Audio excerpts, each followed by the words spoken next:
Good morning student. आज हम इस वीडियो में नेता के कार्य पर चर्चा करेंगे। नेता अपने समूह के लिए अलग अलग तरह के कार्य करता है। किसी विशेष समूह में नेता के कितने कार्य होंगे ये इस बात पर निर्भर करता है कि समूह के सामने मुख्य समस्याएं कौन कौन सी हैं जिनका समाधान वह करना चाहता है।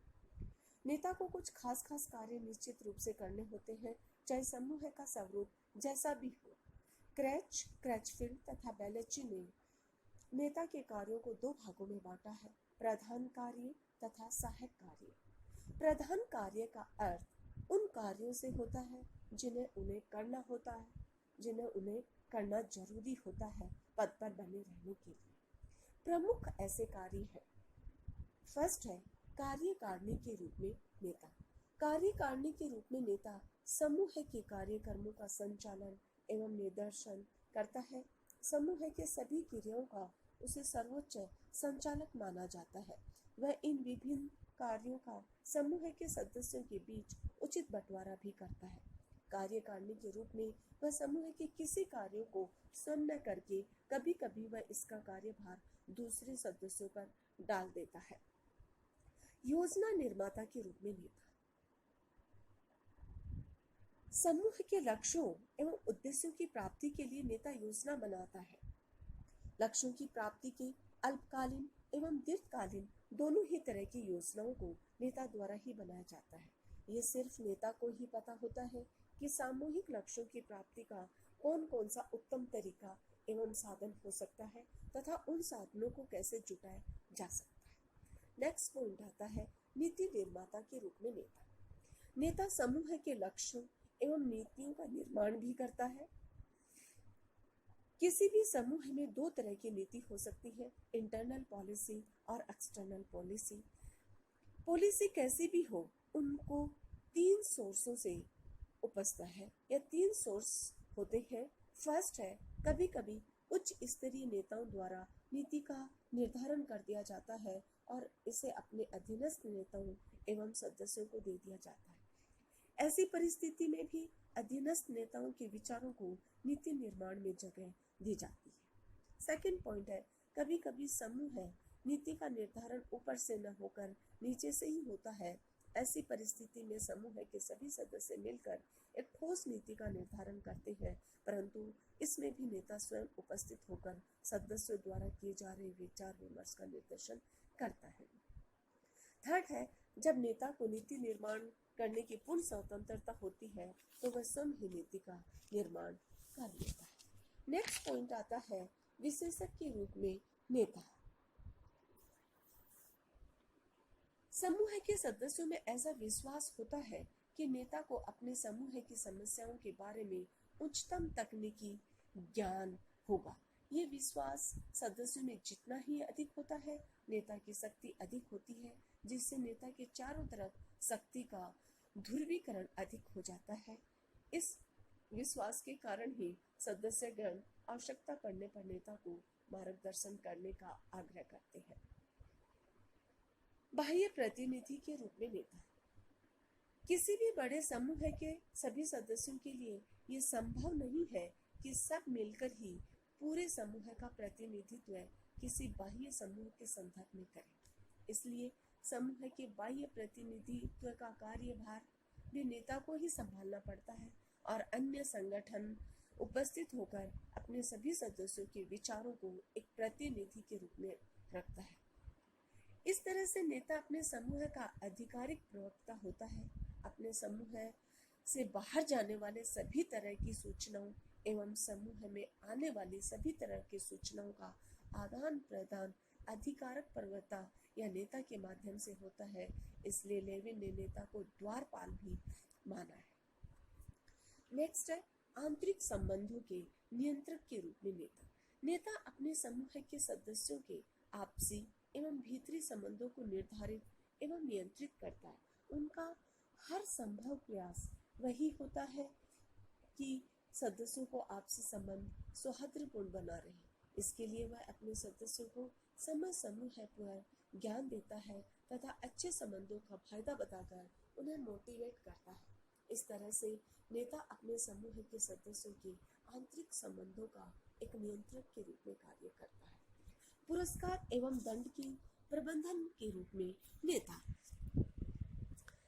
नेता अपने सदस्यों को दंड एवं पुरस्कार भी देता है। जो सदस्य समूह के नॉर्म्स के अनुकूल व्यवहार करते हुए समूह के लक्ष्यों की प्राप्ति में सहायता करते हैं, नेता उन्हें उचित पुरस्कार देता है। पुरस्कार का स्वरूप कैसा भी हो सकता है।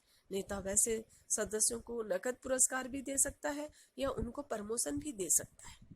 दूसरी तरफ जो सदस्य समूह के मानक के प्रतिकूल व्यवहार करते हैं तथा लक्ष्यों की प्राप्ति में बाधा डालते हैं, उन्हें नेता उचित दंड भी दे सकता है। दंड के रूप में संभव है कि नेता वैसे सदस्यों को डिमोशन भी कर सकता है।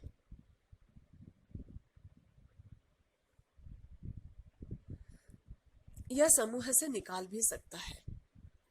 इसलिए नेता को पुरस्कार एवं दंडित करके अपने समूह पर उचित नियंत्रण बनाए रखने का पूरा अधिकार होता है। पंच तथा मध्यस्थ के रूप में नेता। कभी कभी समूह के सदस्यों के बीच आपस में मनमुटाव एवं संघर्ष की स्थिति उत्पन्न हो जाती है। ऐसी स्थिति में नेता पंच और मध्यस्थ के रूप में कार्य कर सदस्यों के बीच आपसी मनमुटाव एवं संघर्ष को दूर कर समाधान करता है। इस समझौते में वह प्रत्येक संबंधित सदस्य की बात को सुनता है और उसके बाद एक अपना निर्णय देकर सदस्यों में मनमुटाव को दूर करता है। दूसरा कार्य आता है सहायक कार्य। सहायक कार्य का अर्थ वैसे कार्यों से होता है जिसे नेता या तो स्वयं करने को ठान लेता है या समूह के सदस्य के आग्रह पर करने का निश्चित कर लेता है। इन कार्यों का स्वरूप कुछ ऐसा होता है कि यदि नेता चाहे तो उन्हें स्वयं नहीं भी कर सकता है और इसे नहीं करने से भी पद पर उन्हें कोई नहीं हटा सकता है। इन सहायक कार्यों में फर्स्ट है आदर्श के रूप में नेता। नेता सदस्यों के लिए आदर्श के रूप में या मॉडल के रूप में कार्य करता है। व्यवहारों का एक नमूना अन्य सदस्यों से भी नमूना देकर अन्य सदस्यों से भी वैसा ही व्यवहार की उम्मीद रखता है। एक राजनीतिक नेता अपनी पार्टी के सदस्यों के सामने पार्टी के आदर्श के रूप में अनुकूल व्यवहार करने की उम्मीद रखता है। नेक्स्ट आता है समूह के प्रतीक के रूप में नेता। नेता अपने समूह के प्रतीक के रूप में कार्य कर समूह में एकता तथा निरंतरता बनाए रखता है। पूरे समूह को उस प्रतीक द्वारा आसानी से जान जाता है तथा समूह के स्वरूप को समझा भी जाता है। नेक्स्ट पॉइंट आता है व्यक्तिगत उत्तरदायित्व के लिए स्थापन के रूप में नेता। नेता विशेष संकटकालीन परिस्थिति में जब सदस्यों को व्यक्तिगत रूप में कुछ खतरनाक निर्णय लेना होता है तो इसकी जवाबदेही अपने कंधों पर लेकर नेता उन सदस्यों को चिंता से मुक्त कर देता है। इन सदस्यों के व्यक्तिगत उत्तरदायित्व के लिए वह एक स्थापन के रूप में भी कार्य करता है। नेक्स्ट पॉइंट आता है पिता तुल्य के रूप में नेता। संवेगात्मक भूमिका के रूप में जो स्थान पिता को अपने परिवार में होता है, करीब करीब वही स्थान नेता को अपने समूह में होता है।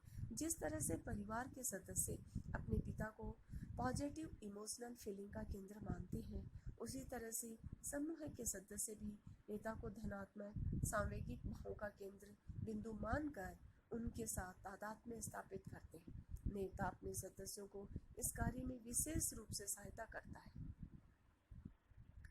फीसर ने लिखा है, जब नेता अपने इस कार्य में किसी कारण से असमर्थ रहता है तो वैसी परिस्थिति में वह समूह का एक प्रभावकारी नेता नहीं समझा जाता है। नेक्स्ट पॉइंट आता है बलि के बकरे के रूप में नेता। जब कभी भी समूह लक्ष्य की प्राप्ति नहीं हो पाती है तो वैसी परिस्थिति में सदस्यों में निराशा उत्पन्न होती है और सदस्य नेता के प्रति आक्रोश दिखलाना प्रारंभ कर देता है। सदस्य इसका सारा दोष नेता पर मढ़ देते हैं, जिसका परिणाम ये होता है कि नेता को या तो अपने परिवार पद से हटा दिया जाता है या उसकी हत्या कर दी जाती है। इस तरह से नेता को कभी कभी बलि की सूली पर भी चढ़ जाना पड़ता है। लास्ट पॉइंट है सिद्धांतवादी के रूप में नेता। नेता समूह के सदस्यों के लिए एक सिद्धांतवादी के रूप में कार्य करता है। वह समूह के सिद्धांतों, मूल्यों, नॉर्म्स के अनुकूल व्यवहार का सदस्यों के सामने एक पूर्ण सिद्धांत के रूप में पेश आता है। नेता जब एक सिद्धांतवादी के रूप में अपने समूह के सदस्यों के सामने पेश आता है तो उसके पीछे एक विशेष उद्देश्य भी होता है, और वह यह होता है कि समूह के उन सदस्य पर भी सिद्धांतों के अनुकूल ही व्यवहार करें। नेता के इन सभी कार्यों को वे प्रकाश डालें तो ये स्पष्ट होता है कि एक नेता को अपने समूह में तरह तरह का कार्य करना पड़ता है, चाहे वो कार्य किसी भी तरह का हो, नीति निर्माता के रूप में हो, पिता के रूप में हो, कार्यकारिणी के रूप में हो, योजना निर्माता के रूप में हो, पुरस्कार के रूप में हो। इस नेता को अलग अलग तरह की भूमिका निभानी पड़ती है। एक प्रभावकारी नेता होने के लिए यह जरूरी है कि वह इन कार्यों की सूची में से अधिकतम कार्य सफलतापूर्ण